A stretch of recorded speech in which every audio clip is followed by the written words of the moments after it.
আরে আপুগুলা কোথায় গেল? আপনাদের সবাইকে সাক্ষী রাখিয়া আজকে আমি একটা ভিডিও করিয়াছি। দেখেন, আমি খালি একবার বলেছি পিকো আমার সাথে হাত পা। দেখেন কিভাবে পায়ে পা মিলিয়ে তালে তাল মিলিয়ে কোমর দুলিয়ে তুলিয়ে আমার সাথে হাঁটতেছে। এরকম বিড়াল কোথায় পাইবেন বলেন? আমি পাহিয়াছি তাই বলে আপনারাও যে পাবেন এমন কিন্তু কোনো কথা নাই। সবাই বলেন মাশাল্লাহ।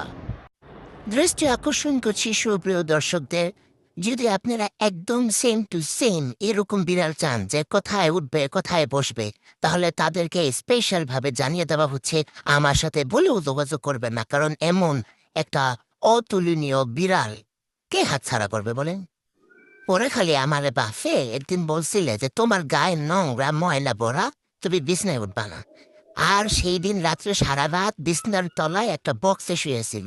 আমার বাবাই বলল যে তুমি বিছনায় আসো, আমার সাথে একটু শো, আমার একলা ভাল লাগতেছে না। ওই আসলেই না, ওরা টাইম না হেফরে ও বিছনায় তুলতে পারলে না। তাহলে বললেন অল্পটা ইগোস ইগোর সোরে ঠিক মতো চাইতেও পারে না, চোখটা ডিমি ডিমি করে চায়। তবে ইগোর সে কিন্তু ভালোবাসা বেশি আর হৃদয়ের মাঝে, যে কোনো নারী ওর হৃদয়ের মাঝে জায়গা নিতে পারবে। এই যে যেমন আমি, তারপর আমার মায়ে, তারপর আমার বইনে, সকল নারীরা তার মনে জায়গা নিয়ে ফিরছে। ইগোতে কি হয়েছে? ভালোবাসার কাছে সব হার মানে।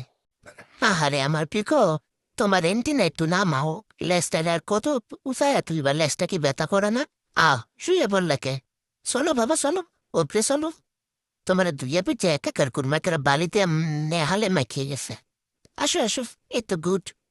বন্ধুরা তোমরা কিছু বন্ধ করে আমার সিঁড়ি করাটা একটু অগুছাইলে কেউ কিছু মনে করি না।